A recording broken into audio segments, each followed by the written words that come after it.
Summer solstice marks the official start of summer. It is the longest day in the year. Reuters. The Earth's northern hemisphere is experiencing its longest day of the year on Thursday, June 21st. The solstice marks the beginning of the summer season, where the sun will rise early and set late, giving people a few extra hours of sunlight.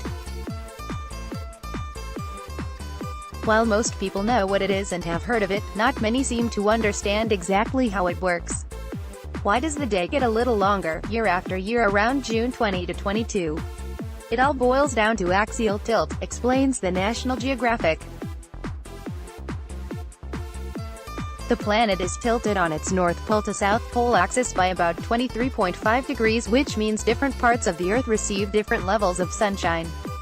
This tilt as such is very important, and astronomers say that this tilt is vital for life to flourish.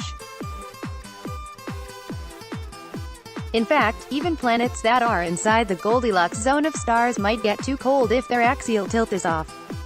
During a short period of time in the month of June, this axial tilt makes the sun shine directly overhead along the Tropic of Cancer. This makes the regions near the Tropic of Cancer in the upper hemisphere get a lot more sunlight than the rest of the planet. In places north of the Tropic of Cancer get more and more hours of daylight during the summer solstice. Alaska, for example, will be getting about 22 hours of sunlight, while places further down from there will receive about 14 to 16 hours on the day. The southern hemisphere will be experiencing their winter solstice on the same day, so this means for those south of the equator, today will be their shortest day of the year, with far less sunshine. The longest day is not necessarily the hottest day of the year. Reuters. What happens during the solstice?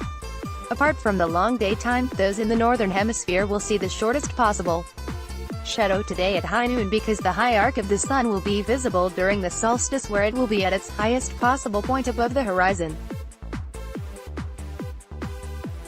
This does not mean the Earth is really close to the sun on this day, it is just facing it directly. The longest day of the year, more sunlight, sun directly above the head, that means the hottest day as well, right?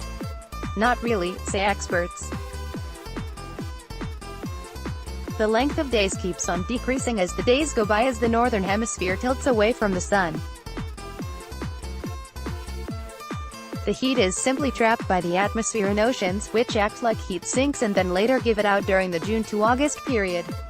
The solstice is, after all, only the start of summer. If you're thinking about turning up an oven, it takes it a long time to heat up, Robert Howell, an astronomer at the University of Wyoming, told National Geographic. And after you turn it off, it takes a while for it to cool down. It's the same with the Earth. Traditionally, summer solstice also kicks off the harvest season in many parts of the world, so there is a strong link to the celestial event and fertility, notes a report by CNN. This concept of fertility is not only held true with crops, but also with people. A lot of children are born 9 months after midsummer in Sweden, says Janne Swan, a Swedish ethnologist and the author of several books on the subject. Solstice is also a time to celebrate in that region, says the researcher. In fact, festivities tend to get quite rancorous around this time of year. Drinking is the most typical midsummer tradition. There are historical pictures of people drinking to the point where they can't go on anymore, says Swan. It is possible that the festival spirit definitely has a hand in the baby boom that follows almost every year, Swan says. Even without the alcohol to act as a lubricant, the solstice is reportedly rich in romantic ritual.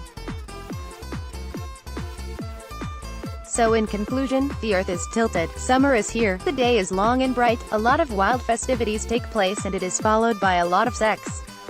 Happy times. The sun will set late today. Reuters.